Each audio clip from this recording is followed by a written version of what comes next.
Avery, whose show is this?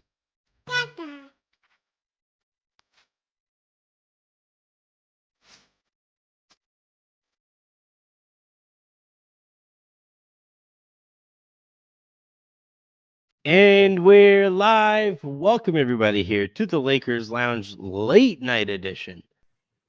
I am an exhausted Anthony Irwin, joined on this fine Thursday night / Friday morning, my time, by Raj Chapalu. For some reason, this game tipped off at 9:30. And then for some reason, on top of that, the referees decided they were going to call every bleeping thing. And here we are starting our show at 12:30 my time, Central Time, 10:30 your time. Yeah. Raj, do you think anybody's watching? I do. I think that was a very eventful game, and I think there will be a lot of people who want thoughts on it, especially on this coast. I don't know about where you're at, but over here, I think people are wide awake, and I don't know. Are people gonna go rewatch this game? That's what I'm gonna do when we get off here. So I can relate to those people. You can't do that to me. And still, like my kids keep coughing right in my face, where every time I laugh, I wind up having to assume the fetal position. Here's who has life figured out. I'm gonna grab this right here. I know this isn't great for the audio audience, but at least one person in the Irwin household, well, not person, but one entity in the Irwin household has it figured out. This is my dog right now. Look at her. She is wiped. She's like, you know what? They shot 50 free throws. The Wolves shot 30 of their own. This is bullshit, Dad. Yeah. And that's my side of the bed too, by the way. Like, I have that to deal with as soon as I'm done here at whatever ungodly hour I'm done. And I know I sound like I'm complaining, and I know that I am like actually complaining. Right. But it's 12:30, and the Lakers just shot 46 free throws in the basketball game. We'll talk about the basketball game here in a second. But the referees threw out Anthony Edwards, who I also think needs to grow up. Like, I'm really sick of Anthony Edwards bullshit. Like, I disagree with you there. I think really that's not, annoys me. I think that's not. I'm gonna fair. Hold on one second. We'll get to the Anthony Edwards part of it too. Go ahead. But like the free throws in this one, and the problem is, like, you had two teams that get after it on the perimeter, right? Physical. You have Nickeil Alexander-Walker, and you have Jalen McDaniels, and you have the way that the Lakers have been defending recently. And the problem with this game is that, like, early on, the referees decided we're going to call tic-tac stuff, you know? And then as the game went on further and further and further, they were like, we're going to call it even closer. And it's going to get and it's just going to keep on getting worse. And by the end of it, like, it was just at a standstill. It was like that game felt like a traffic jam at the 405 at like 5:45 in the evening. You know, it was just a brutal game to watch. And this is where I think the NBA baseball figured this out. It was like, all right, baseball used to have like 4-hour games. If it was a nationally televised games, you would have like a 4-hour and 30-minute baseball game. It's one of 162 for any team in a given season. Sure. And you're watching a 4-hour event. And baseball realized, like, yeah, nobody's going to sit through this. This is stupid. What are we doing? And they put a pitch clock, and they adjusted the way the teams could defend, and they instituted like the type of, or the number of batters that pitchers had to face. So you had fewer pitcher substitutions. And all of a sudden, like last year, I think your average baseball game was below 3 hours. And I think right now, like, you know, this game here started at 9:30. Later than that, actually. Started like 9:37 or 8. Right. Yeah, you had the whole stupid like thing that the NBA does. But still, you know, started at like 9:37, 9:38 or whatever it was, and then wrapped up at almost, or my time, so 7:37. And then wrapped up at almost like 11 o'clock. And it's like, past that. Yeah. Yeah, almost 11 10:30 o'clock. now. Yeah. Yeah. Like 10. Yeah. And it's like, what? Why? What are we doing? Like, this is one of 82. And the whole reason that game took so long is because the referees decided from the onset of the game, and then it got worse over the course of the game.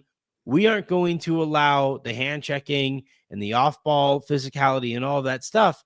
And once they set that tone, it just became that bad. And this is where, like, the NBA needs to talk to its referees and be like, stop it. Yeah, You know, yeah. it's I'm not not. a good. This is not a good product. I'm not gonna push back on that part of it, Anthony. I do think there's a, the referees need to control the game, and there is recognizing the product. The only thing I'll say is if you look at who got the free throws, right? And I think this is gonna be a trend. The The Lakers just, Lakers. yeah, yes, but not just that. No, no, no. Of course, yes, the Lakers got the free throws, but I mean the players that got it. I think that's a trend that will continue, and it may be frustrating for you, for other fans, but the way Luka Doncic scores, a lot of the volume of his points come from the free throw line. A guy that we love, Austin Reeves, another guy that other fan bases extremely hate because his ability to embellish and I believe getting contact is a skill. Shea does this as well.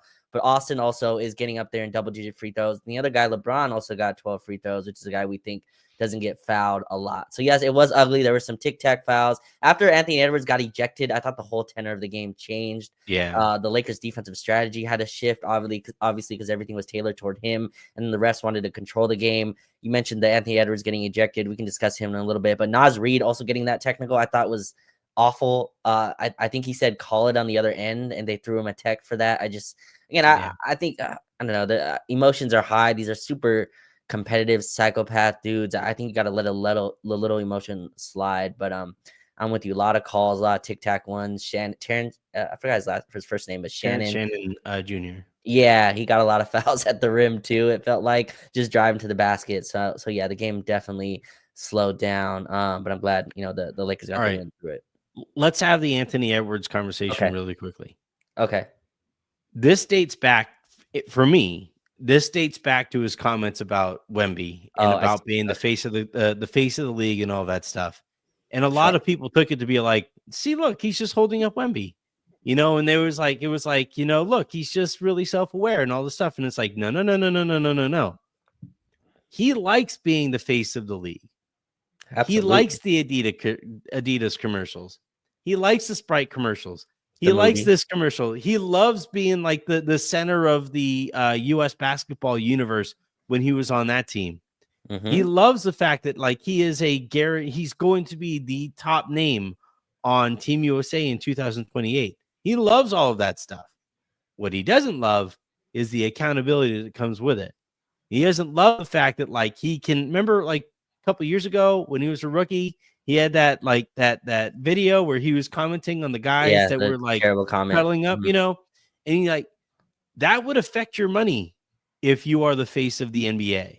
Sure. He had that video where he's talking to that girl and he's telling her what to do with her body. That also affects your money if you do that while you're the face of the NBA. And I think this is a really immature dude, very charismatic. Those are two separate things. Sure. Very charismatic, but also very immature guy who wants to continue to be immature, but also benefit from the fact that he is the face of the NBA without necessarily having to be the face of the NBA. But eventually, the whole conversation about like who was a face, that happens naturally anyway. It's not like Kobe was just like anointed, like he was on the Lakers team that won 3 championships in a row, was this really charismatic, really good looking guy. He became the face of the NBA. LeBron James came into the league, drafted out of high school, had crazy amounts of hype surrounding him and his entrance into the league. And then he lived up to the hype and he became the face of the NBA. Sure. Steph, same thing. All that stuff just happens kind of organically and naturally. This whole conversation is like, can it be a European guy? Can it be this guy? Can it be that guy? Sure. We don't know yet. We got to see what it looks like when LeBron and Steph step away. But all this stuff, when Anthony Edwards was like trying to tell people like, no, I don't want it. Let Wemby have it. No, that was not self-awareness. That was self-serving. And I his own coach talked about it after the game. He's had too many outbursts. He's about to be suspended because of the shit that he did tonight. He will be suspended. Yes. Yeah. And it's like in like all of that stuff. I love Anthony Edwards' swag. I love his game. I love how entertaining the guy is. I think he should be doing dunk contests. But like all of that stuff is really cool. Like that, like Anthony Edwards, the basketball player, really cool. But I'm really, really sick of Anthony Edwards, the person. Sure, there's a level of maturity that definitely, needs to come in terms of just growing up, right? I think he's still only 23 years old. There's some grace, at least in terms of his maturity, that's coming. Face of the league stuff, I think that comes with winning, right? And I think the reason he was kind of anointed was he just led his team to a conference finals. He lost to the better player, but winning is what serves that. Jason Tatum just came out today or whenever it was and said, "No, I'm the face of the league." And there was a lot of pushback on that, right? In terms of what Tatum is as a star. But I'm just, Anthony, I was focused on kind of the 16 technicals and, getting ejected from this game. I think that's just what star players kind of do in this age. I mean, Luka Doncic is probably one of the worst offenders of it. Now, does he do it a little nicer? Does he go and put his hand around the referee sometimes? Yeah, he kind of understands how to play the game. But my thing is referees get paid a good amount of money. It's not the same that the players get, but there's an understanding that people pay a lot of money to come see these games, pay a lot of money to come see a guy like Anthony Edwards. And to me, throwing him out, unless it was personal, unless Anthony Edwards, really came at him with a personal attack, which it didn't feel like. But a lot of the techs around the league feel that way. I think Steph Curry had or like a lot of players are really frustrated at the calls this season. Steph Curry had a comment at the All-Star game that refs should also have stats, which I don't think will ever happen. But that's the thing that he came out and said at the All-Star kind of weekend. I don't know. It's annoying to me to see like players get kicked out so early of that game, especially when his first tech was a double tech with Jared Vanderbilt over nothing, walking away to the bench where the double tech is like a cop out. I don't know. I'm with you. It's just, but that also, Raj, like that also was stupid. It's the heat of the moment. No. The bump happened. The play was dead. Vanderbilt is walking to his bench. Dante DiVincenzo is walking to his bench. Anthony Edwards doesn't have to go out there and shove Vanderbilt. Also, like Vanderbilt was walking away from him when he did it. Like they said their business. Like Anthony Edwards wants to say like, "Hey man, knock that shit off." And Vanderbilt's like, "Yeah, whatever." And he's walking away and then he gets hit. But like you just said how stupid. You just said how physical this game is. And I'm sure that shove wasn't just from that. Vanderbilt was getting all under Anthony Edwards' skin. He's picking him up full court every time. Vando, again, I love this about him, but I'm sure this annoys the hell out of other people. Vando is shoving him, I'm sure, for no reason, all throughout while they're going up the court. Little bumps here, little bumps but there. That's in the game. Sure, but that's in the game. Like this was the play was dead. They were like it was a timeout or it was between quarters, whatever it was. It was just like Vanderbilt was literally walking away. Like Anthony Edwards had to fully extend to give him that shove. And this is my thing. Like this is exactly what their coach is Finch, is saying also. It's like Ant needs to be better. Like he just needs to in that moment be like, "All right, I said my piece, he said his piece. I'm going to go to the bench and we're all going to move past it." And then when you have a tech, Raj, and you don't have Draymond's, leeway and reputation, you have a tech, and you gotta because he went at this is a funny thing. People were like, "Oh, it's a soft tech." He got up and he walked right into the referee's chest. Like the referee's gonna be like, "You can't show me up here. You already have a T." And like, yes, I think the referee also could have handled it better. And this is the funny thing, Raj. You can be right too. Steph can be right. It was funny. I was watching the golf documentary on Netflix. Somebody in the comments help me out here with what that's called. But I was watching Scotty Scheffler get arrested, and Avery was sitting next to me while that's a weird comment. That's not what I'm looking for. But I was sitting there watching this Full Swing. Thank you, Malcolm. I was watching this this golf documentary, and Scotty Scheffler's being taken to the into like jail, And Okay. the cops who arrested him like clearly messed up that that situation. And anybody who knows anything about Scotty Scheffler is like, and this was what made that whole situation so funny. Scotty Scheffler is like the most boring person on the PGA Tour. He is so boring, like Mm-hmm. intentionally boring. And so he's getting like detained. And Avery's like, why is he being arrested? I was like, yeah, because the cops messed up. The police officers messed up. They shouldn't have arrested him. And she's like, so when cops mess up, do they get arrested? And I was like, that's a really long conversation that you are way too young for. But like I agree though that like referees, if like we talked about this the other day, where if a ref misses a call and a player responds to a call being missed, and then a referee tees that player up for their reaction to a play that was a missed call, that tee should be rescinded after the fact, right? Sure. And like I think on top of it, like maybe you pay the referees a little bit more so that you can find them and stuff like that. But whatever it is, like we are at a stage here where like I do think the problem that we're having right now in the NBA is that like you have a league that is trying to implement a little bit more physical play and a whole bunch of players who've been trained over the years that Right. What's a foul? you Yeah. you get the benefit. Like if you're the offensive player, you get the benefit of it. And I think not just game by game does it vary, but ref by ref it varies. Sure. Sure. And you're seeing like in we'll see this every so often with games where one referee is calling one game and another referee is calling another game, and then because of the way that they're positioned on a court, one team feels like it's getting the raw end here, and the calls feel like they swing one way or another. And I think all of that can be true, right? It is this transition period. There are going to be growing pains. And I do think there needs to be a little bit more accountability, though I think there is more accountability with referees than people know Sure. Sure. because that isn't publicly known. But all that said, you're Anthony Edwards. You go into a game knowing you are 2 technical fouls away from suspension. And knowing that a play is dead, the confrontation has already taken place, and you're shoving Jared Vanderbilt. That's the whole reason you have a Dante DiVincenzo on a team. He should be shoving people on your behalf. He was You shouldn't be protecting shoving Dante. people. No, yeah, right. Like, what are you doing? You're the Sure. superstar. You should be having that Terrence Shannon Jr. Yes. That's the guy who should be shoving people on He's like, Ant's I'm not behalf. getting a fine. I'm a young You guy. I know? haven't got my Yeah, second right. contract yet. I'm Right. not shoving nobody. But No. it's just like I don't know. I watch Anthony Edwards and I get really annoyed sometimes. And I think this is like me just getting older.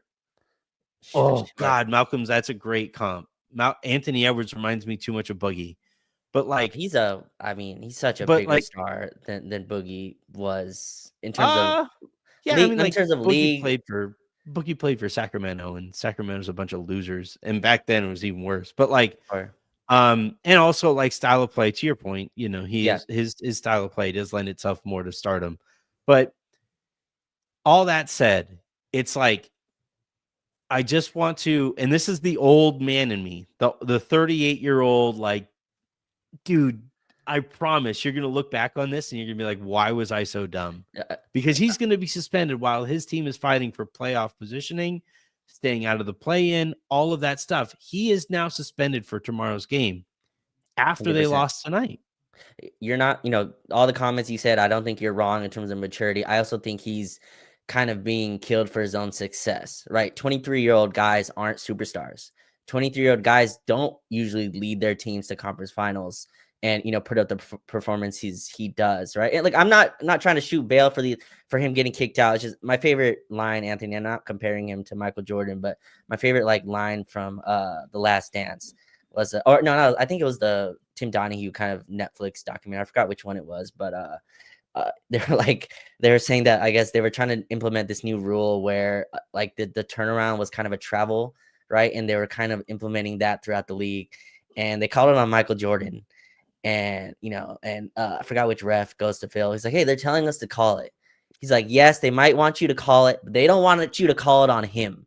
Right. And then all the other referees were like, "Yeah, he's kind of right." And like a lot of people kind of were like, "Man, that's not fair." But I think, Anthony, you explained this point very well. And something I've learned kind of doing this show is NBA is an entertainment league. That's 100% what it is.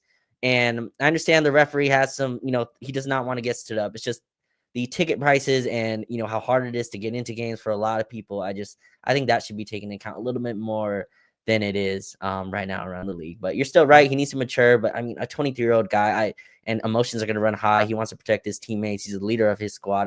I'm not going to fault him for those things. Yes, he should be smarter with a technical foul. I see this around the league too much, where a star player is kicked out, way too early because a referee was quick with the trigger. So, but you're right, and it has to be better. All that said, I'm not disagreeing. My one minor, pushback is that like I don't think the league wants to train its next generation of stars that like they need to define a line. And this has always been my problem with Tex, is that like there is no defined line. I remember they tried to define one where every time you threw your hands like threw your hands towards the referee, when it that was an automatic something. That was an automatic tech.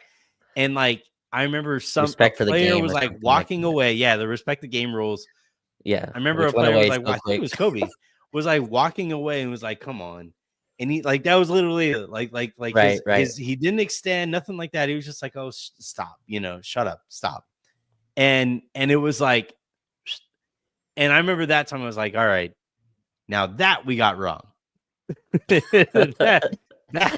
too far. Too far. Yes. This is stupid. All right, this is dumb. But like they have to find that like, all right, if you are within a foot proximity of a referee and you say a curse word, automatic T. Right? Like if I am from me to my computer screen away from a referee's face and I say, "What the fuck, man? You blew that fucking call. What the fuck is wrong with you?" All right, that's a T. That's a T.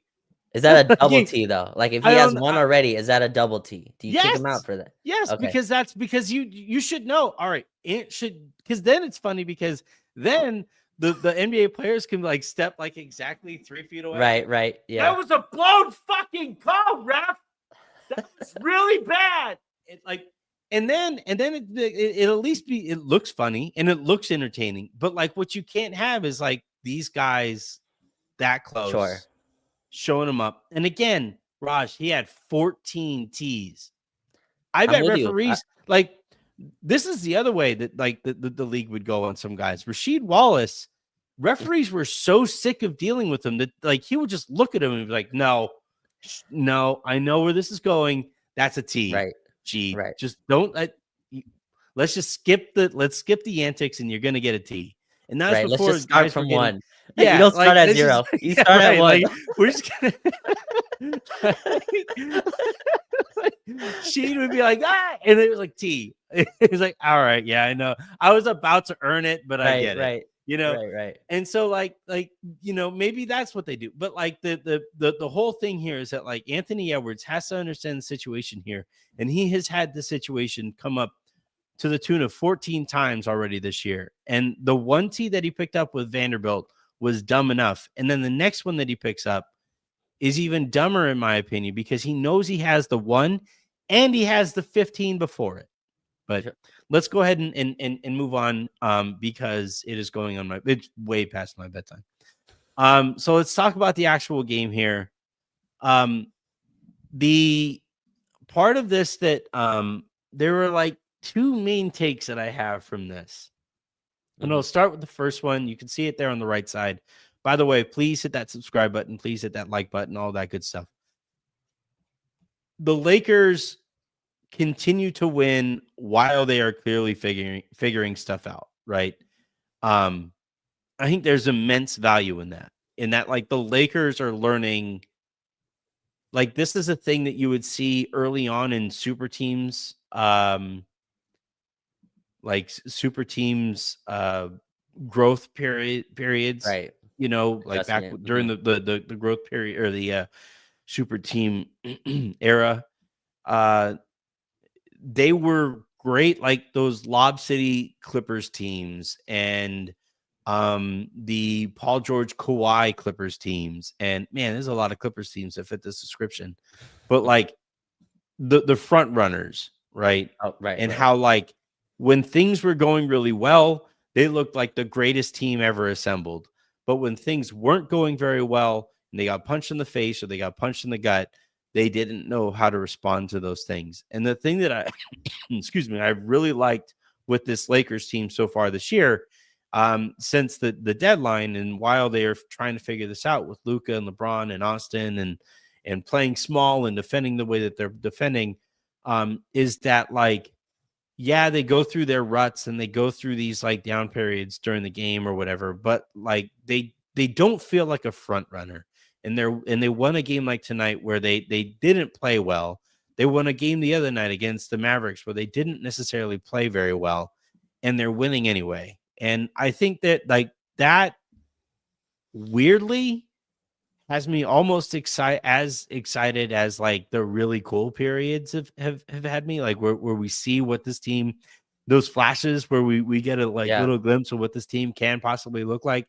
The fact that while the team isn't like, while the Lakers aren't like, while they're playing at a 7 out of 10 type of pace or whatever, they still are capable of beating a playoff team tonight.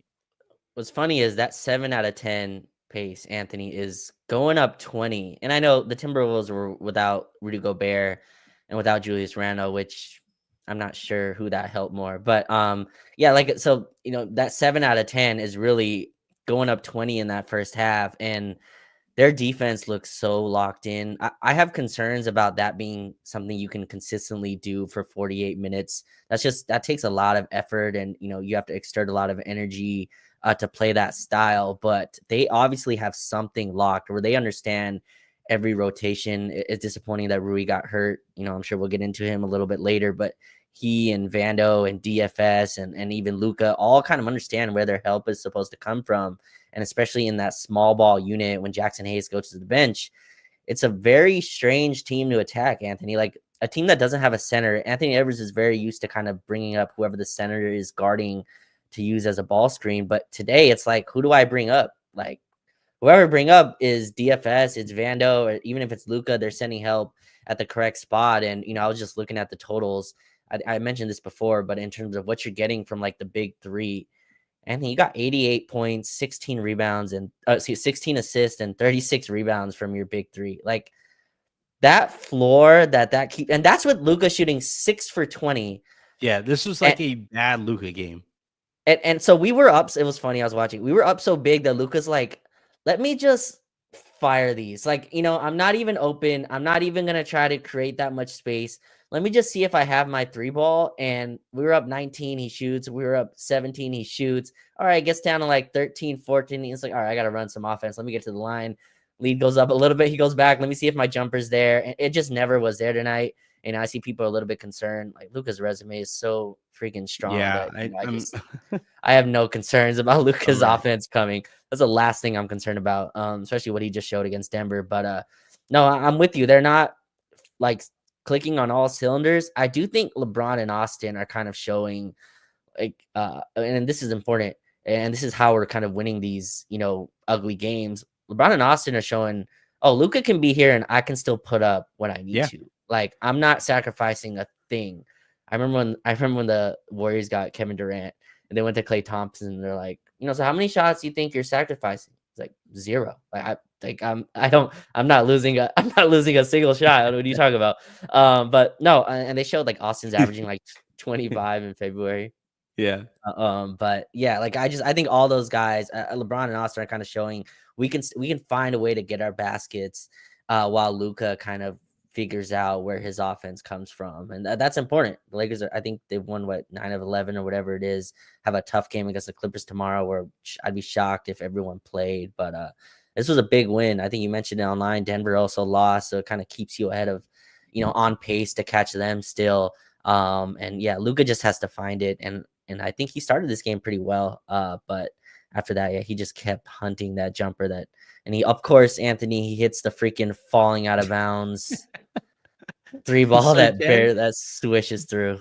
Jen was sitting there next to me for the entirety of that game and spent most of it scrolling through like reels on Facebook and Instagram and stuff, and just happened to be looking up on that one, and like I saw like I'm watching the possession take place, and LeBron kicks it back out. There's like 2 seconds left on the shot clock, and I'm like, oh, he just passed off a grenade to a guy who hasn't been able to throw a pea in the ocean. I guess one extra miss doesn't really matter. No, not only did it go in, like it swished. And then I thought what made the scene even funnier was Luka being angry. Right. Like he's he makes this ridiculous shot that hits nothing but the bottom. His dad was like perfectly in line to be able to see celebrating. this. Like his dad's just like, oh my God, this is insane. And Luka's like walking the whole way back to the huddle, like, that's the one I fucking make. Right. That's the one I just almost airballed a 15-footer. That's the fucking, like, he's just you can clearly see, and his like teammates are like, Luka, you just made a crazy shot. He's like, I don't care. This game is stupid. Like that's so perfect. It's exactly how he looked. Just get me out of here. We won. It's like I don't know to how many people are like golfers who are watching right now, but every so often you'll go through a golf round that is just like the golf round from hell, and then you get to the 18th hole and you par it and you play like the exact kind of hole that you've been trying to play all game, but you haven't been able to, and you put it all together on that one hole, and you're like, where has that been for the last 3.5 hours? In this case, in this game's case, because of how long it took, like, where has that shot been literally for the last 3.5 hours? And it was so funny to see him like have that great like golfer's response. But no, I love that point that you make, Raj, about like Austin and LeBron. And this was the benefit of those guys not trying to like acquiesce to to Luka right when he got there. They didn't do the whole like, all right, well, this is your team now kind of a thing. Right. It's been more of like, look, you could fit in, and we'll figure that out. When you're cooking, all you, man. When you're not, we got to win some of these games. And I think that's been really fun to watch. And I think it shows how malleable both of those guys are. Obviously, LeBron is maybe the most versatile player ever, but I think it shows how malleable Austin is as well, right? Anthony, I mean, he went from full on-ball pick and roll guard to coming off screens, taking threes where he's fading a screen and has to pop out. His first shot was like a long 40-footer that he hit. I don't remember if it banked in or not, but that was kind of the first shot of the game. And, Luka's offense is going to be, like, the offensive numbers are going to be plastered everywhere on SportsCenter or whatever. But I don't want it to go unnoticed that the playmaking burden, Anthony, that he takes off of LeBron's plate, like, that is massive. And whether he's shooting well or not, teams still guard him that way. Minnesota, again, I'm shocked that I see this defense. Glenn just blitzed him at the top of the key because they did not want Mike Conley on him. And poor Mike Conley, just Austin Reeves, Luka Doncic, just taking turns. Move anymore. Yeah, taking turns going at him. But Luka again got blitzed, and there was a play where LeBron, I think, got a lob dunk out of it because they're so disrespecting Vando. It's insane. And Vando, and you were tweeting about the short roll Vando. I'm like, Vando, you can short roll, and then you're still allowed to go to the rim. Like, it's like you can catch it there. He got one. Yeah, he got one. Yes. Yeah. But yeah, he got one. But the C's would have parted every time he did that. But he did get a layup out of it, and he also got a lob to LeBron. But yeah, Luka's ability to just take the playmaking burden off of both LeBron and Austin's plate and be just be like, yeah, put that on me. I'll eat that for all the possessions I'm on the floor, and allows them to be, Austin and LeBron to just be scorers. LeBron's 3-ball was going in. He was 4 for 9, a lot of jab step jump shots, which again, I think when you don't have the playmaking burden, he has his legs for that. And he gets to be this, just Draymond that's also 6'8" and just, huge and rebounds and can block shots at the rim and just be this defensive monster. So even when Luka's not shooting well, like so insane. A terrible Luka game, Anthony, is still 21 13-6 like that, and that's a terrible game from him, and that's his floor, which I think just shows kind of where the ceiling can get for this team if they can just Technically, hit I'm, a I'm looking few. at ESPN. They have it at 5, and that is objectively now terrible. Okay, yes, yeah, right. Going Moves from it. 6 to 5, just Right. awful. Yes, Honestly, why yes. is he even out there? Yeah. I want to talk about the LeBron and Luka aspect of this, Mhm. and because to this point, we still, I feel like, are waiting on the Luka LeBron sets. Like we're basically the way that it appears that they're being used is like, um, for the most part, they're on either side of the court, Mhm. and one guy will kind of initiate a little bit, and then if the defense over rotates, it's a quick skip to the weak side, and Right. the other guy gets to take advantage of a defense that is now rotating back to that weak side. Occasionally you'll see them both on the same side, right? You'll see those possessions where like really it went super viral, that play where they were kicking the ball into the post and then out of the post and into the Yeah, post, right. out of the post. But we haven't seen the LeBron Luka pick and roll. We No. haven't really seen too much as far as like dribble handoffs where one of those guys is handing the ball off or faking the handoff or whatever. Um, it's now been, I don't know if it's been long enough, but it like a decent amount of time has passed and we haven't seen any of that. Yeah. Do you think that is going to be a real staple of their offense?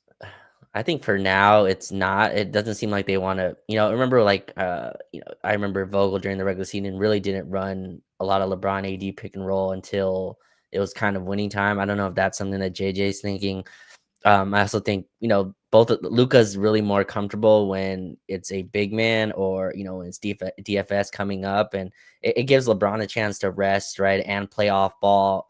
Involving them, you have to like exert energy for both of them, and I think it's nice to just have one of them be able to run while the other gets to rest.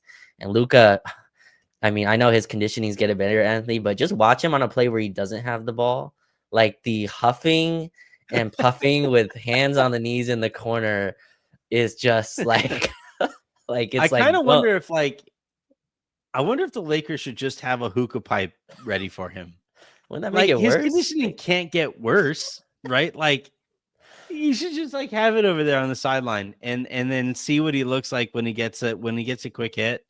And he's like, it's Popeye spinach is Yeah. Luca's hookah. Like he's just like, all right, I Well, feel better. you Give seen me the the clip? next possession. Let's go. You seen the clip Um, that the Rucker or whatever where the guy's playing and he like takes a yeah, hit a the hookah and original then goes hookah. goes back on the court. Just have one Yeah. of those. All right, really quickly before we get to there's one starred comment here. Really quickly, LeBron did have a quote about the whole Anthony Edwards star of the league thing. Oh wow. This came right after the game tonight, so here's what he had to say. I mean, it's unfortunate, but like, I don't know. Why do you want to be the face of a league when all the people that that cover our game and talk about our game on a day-to-day basis on everybody? I mean, have that responsibility. It's just weird.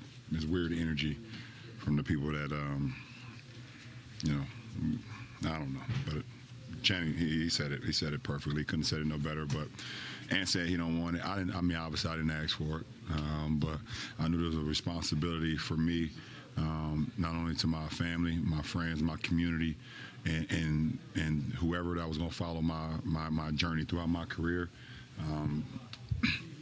Not only in Ohio when I started there, but all over America and all over the world when I traveled all over the world. So. I've always taken that seriously and understood from the beginning what being a professional was all about and being a role model was all about. So try to hold that with the utmost respect and honor. And but I feel I understand. I completely understand. This is weird energy when it comes to that. So It's a great answer, honestly. It really hit on all bases because he's right. Like Skip Bayless made an entire career shitting on LeBron James, right?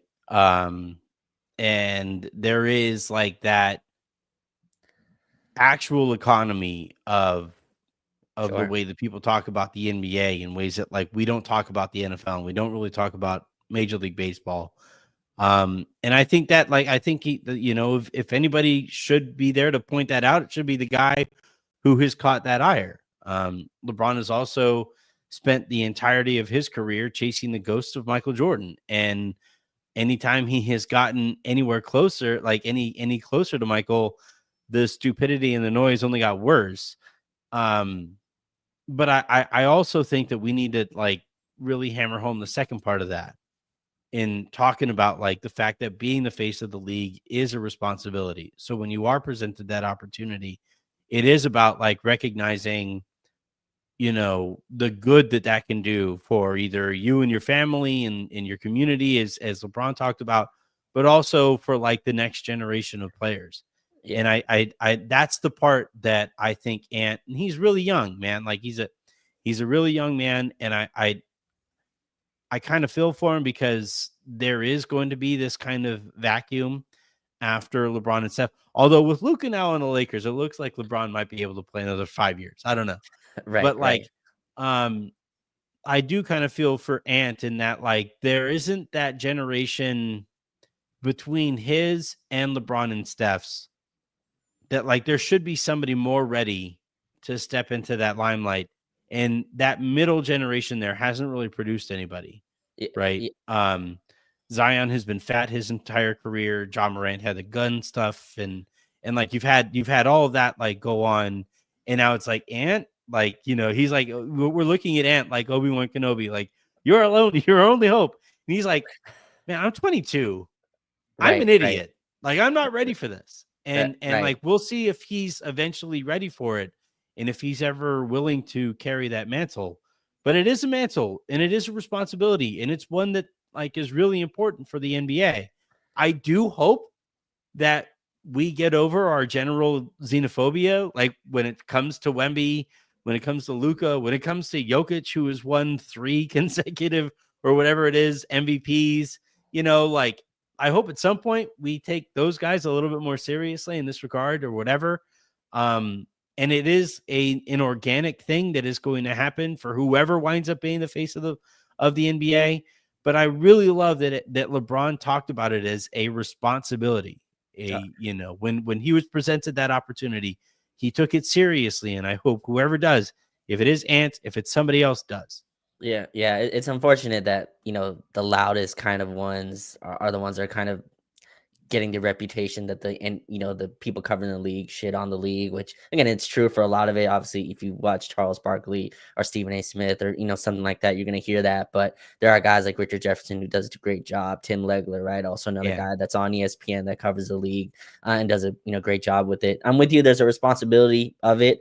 Again, guys at 23, I'm not sure if it's their fault that LeBron is still this good, Steph is still this good, right? Those guys have just not like It's this is not actually something. a good thing that they're still this good.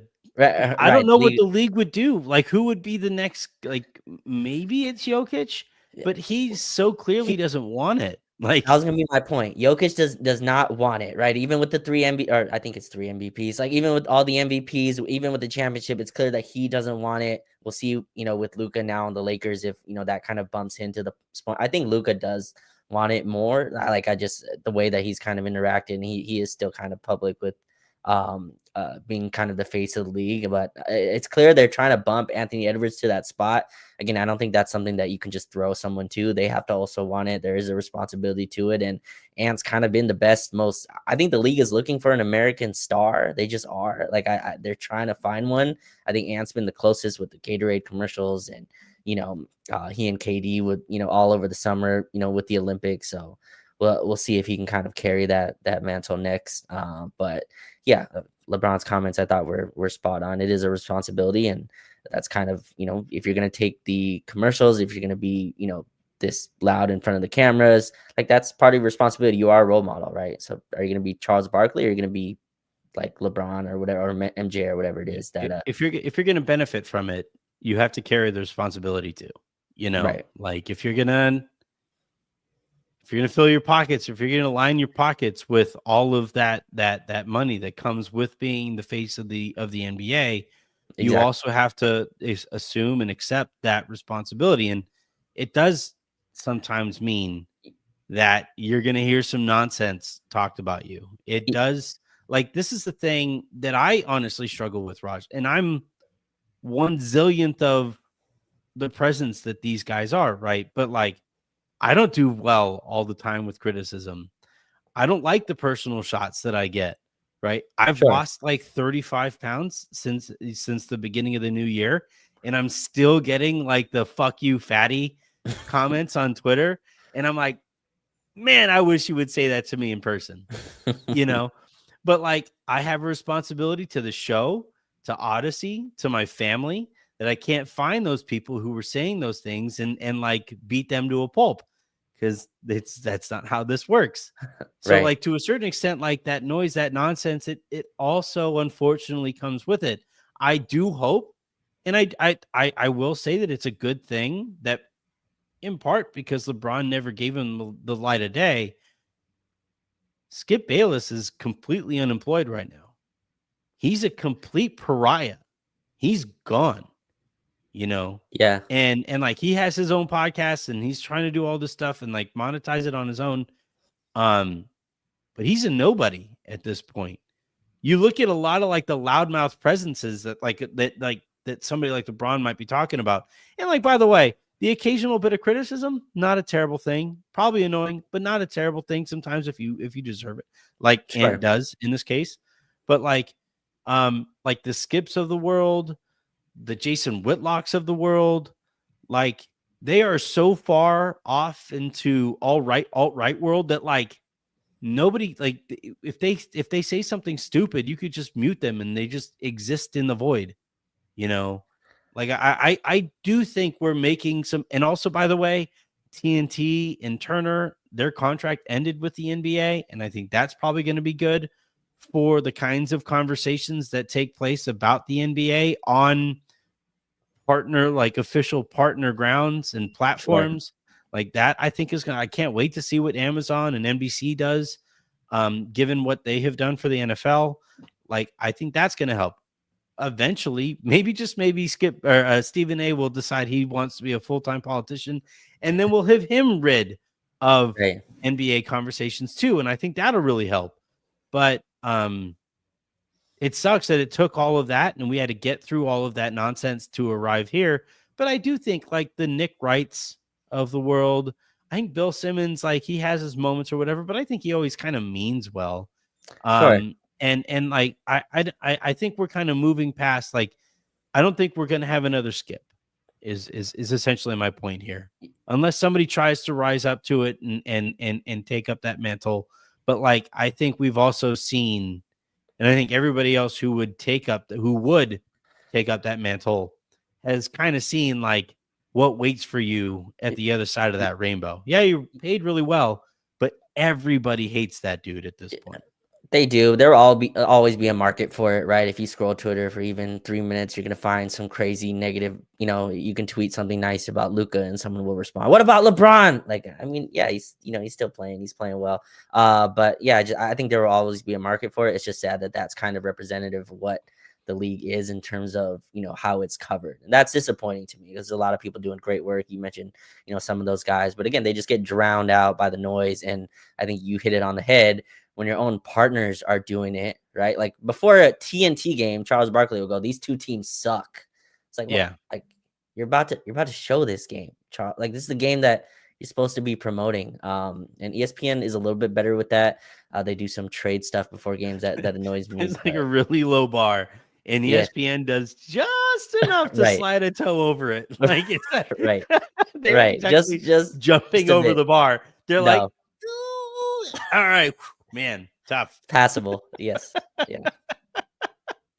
All right, let's answer this start comment and get out of here at 1:15 my time. But we always have to, as usual, start with the most important clip on this show. Wrong clip. I knew that was coming. All right. Brandon Omang writes, no more DK minutes, please. Gabe Vincent, the last 5 games, he is 4 for 25 from 3. Oh my That's God. 16%. Goodwin's been solid. Luka's 3-point shot eventually will come along with his conditioning. Clips tomorrow. So do we have to talk about Dalton? Do we have to do that? Oh, I just man. talked about like how we need to be more positive, and it's like, all right, here's Right. Dalton. This is like the peril of the best player available drafting strategy, where like by all accounts, Dalton shouldn't have slipped as far as he Right. did. You got But the talent. Lakers also ignored a need to draft Dalton. And if it works out, great. If you have the infrastructure to develop that talent and make him ready-made, awesome. But the Lakers didn't have that in place at the time. Haven't necessarily invested in it in the way that they kind of should have and promised to over the course of the year. And now we arrive here on February 28th. And Dalton, well, most rookies shouldn't sniff a playoff rotation anyway, but he's at risk of falling out of the regular season rotation altogether too. Yeah. I don't think he should have played tonight. I do think, again, this is just a theory I have, not really a conspiracy, but I think JJ just lives vicariously through Dalton Connect, and there's a level of, my rookie coach didn't play me. I'm not gonna do you like that, Dalton. Don't worry. Stan Van Gundy stuck me on the bench that whole year, even though I could shoot. I got you. I'm going to continue to kind of trust you. And I think that, I say that facetiously, but I do think there's some of that's going on. I don't know. Maybe he's still in his head from being traded. I didn't look all there tonight. That's the nicest way I could put it. Just mentally was behind on every play. The game was going faster than he could read it. And that's not me attacking kind of his basketball IQ. He was just behind in terms of his mental, focus in this one. Missed a dunk, and Luka, you could tell Luka was a little pissed that he missed that dunk. Like Luka threw the nice full court pass at him, and Dalton got fouled, but I mean, it was kind of a touch foul. We had 2 of them. He had 2 dunks that should have been and ones that he missed both of them. And then the second one, he missed both the free throws on, and then gave up a foul on the other end. Yeah. And that's when it was like, we're done here. Yeah. Like, play this dude in the G League, get him down. I honestly think, Raj, a couple G League games would be good for him. Just to get some low leverage reps, just to get out there, get up 15 3-pointers in a game if you want. Dunk like 3, 5, 7 times, however, because they don't really play much defense down there. Like, just get down there. Like, I used to like doing this actually back when I was playing, because you playing like high school basketball, it's like hyper organized, and every high school basketball coach thinks that they can be Coach Krzyzewski one day. They all have all of the college basketball, like Tom Izzo, Coach K, like all of the books in their office, and they swear that that's the way to coach basketball, and it's like hyper organized, and it's not very fun to play. Like, it's, of all of the varieties of basketball, high school basketball is like my least favorite. And it used to be nice, like in the middle of the season, even to just go, and my coach would tell me, like, I don't want you playing at 24-hour fitness because I don't want you developing any of those habits because of the way that they play there. And I'm like, I'm actually developing worse habits here by hating basketball, coach. like I hate playing for you. And so like I would go play there at 24-hour. I'd go and dad would drop me off like right after school at like 3 and then pick me up that night at like 9. And it would just be nice to just like play basketball, not be defended very, very tough.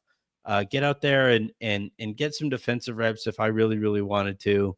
But for the most part, just shoot whenever I felt like it, shoot from wherever I felt like it, and just get out there and play a little bit. Like I'm watching Dalton, and he is so deep in his own head where he's like,